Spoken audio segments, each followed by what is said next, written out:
నమస్తే and welcome to hit TV. త్వరలో parliament ఎన్నికలు జరగనున్నాయి.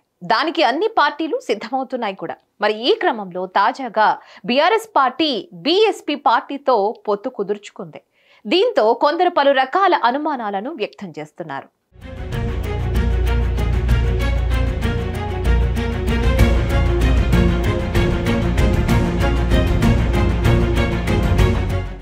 రాబోయే పార్లమెంటు ఎన్నికల్లో ఒంటరిగా పోటీ చేయడానికి బీఆర్ఎస్ అధినేత కేసీఆర్ జంకుతున్నారా? పార్టీలో జరుగుతున్న తాజా డెవలప్మెంట్లను చూస్తుంటే అందరిలోనూ ఇదే అనుమానాలు పెరిగిపోతున్నాయి. కారణం ఏంటి అంటే సడన్ గా బీఎస్పీతో కేసీఆర్ పొత్తు పెట్టుకోవడమే. 2 రోజుల క్రితం వరకు కూడా కాంగ్రెస్ పైన జనాల్లో బాగా వ్యతిరేకత పెరిగిపోయిందని పార్టీ సమీక్షల్లో చెప్పారు. పార్లమెంటు ఎన్నికల్లో పార్టీ ఘన విజయం సాధిస్తుందని అన్నారు. కాంగ్రెస్ పార్టీకి ప్రజలు బుద్ధి చెప్తారని పదే పదే చెప్పారు. మరి కేసీఆర్ చెప్పిందంతా నిజమే అయితే మరి బీఎస్పీతో పొత్తు పెట్టుకోవాల్సిన అవసరం ఏమొచ్చింది? అసలు పొత్తుకి దిగడానికి కారణం ఏమై ఉంటుంది?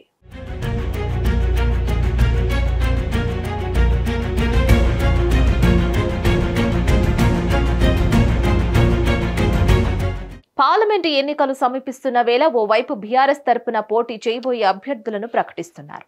మరోవైపు బీఎస్పీతో పొత్తు పెట్టుకున్నారు. ఇప్పటికే 6 అభ్యర్థులను కేసీఆర్ ప్రకటించేశారు. మరో 11 నియోజకవర్గాల్లో అభ్యర్థులను ప్రకటించారు. ఇందులో సిట్టింగుల్లో ఎంతమందికి టికెట్ ఇస్తారో తెలియదు. ఈ నేపథ్యంలోనే సడన్ గా కేసీఆర్ తో బీఎస్పీ రాష్ట్ర అధ్యక్షుడు ఆర్ఎస్ ప్రవీణ్ కుమార్ భేటీ అయ్యారు. వీళ్ళ మధ్య పొత్తు కుదిరింది. పార్టీ వర్గాల సమాచారం ప్రకారం ఆర్ఎస్ ప్రవీణ్ మహబూబ్ నగర్ జిల్లాలోని నాగర్ కర్నూల్ ఎంపీగా పోటీ చేయబోతున్నట్లు సమాచారం. ఇక పొత్తు ఫైనల్ చేయడానికి కేసీఆర్ తొందరలో ఉత్తరప్రదేశ్ కు వెళ్లి బీఎస్పీ అధినేత్రి మాయావతితో భేటీ అవడానికి కూడా రెడీ అవుతున్నారు.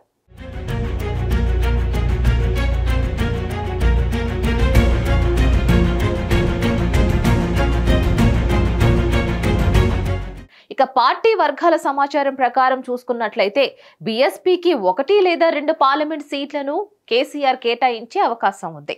మొన్నటి అసెంబ్లీ ఎన్నికల ఫలితాల సరళిని దృష్టిలో పెట్టుకునే బీఎస్పీతో పొత్తుకు కేసీఆర్ రెడీ అయినట్లు అర్థమవుతుంది.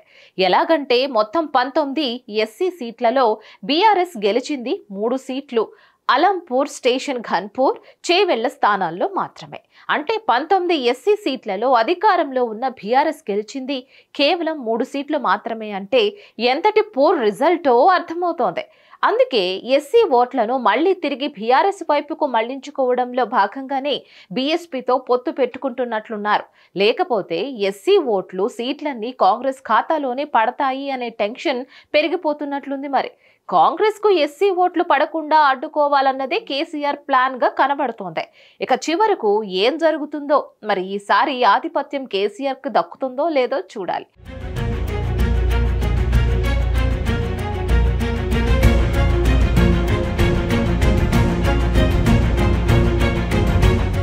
మరి మీరేమనుకుంటున్నారు? కమెంట్లు మాకు తప్పకుండా తెలియచేయండి. ఈ వీడియో గనుక మీకు నచ్చినట్లయితే like, share and subscribe to hit TV. సమస్య లేని ఇల్లు ఉండదు, పరిష్కారం లేని సమస్య ఉండదు. బంధాలు గొప్పవి, బాధలు చిన్నవి. మీ సమస్యని మేము పరిష్కరిస్తాం. రండి మాట్లాడుకుందాం.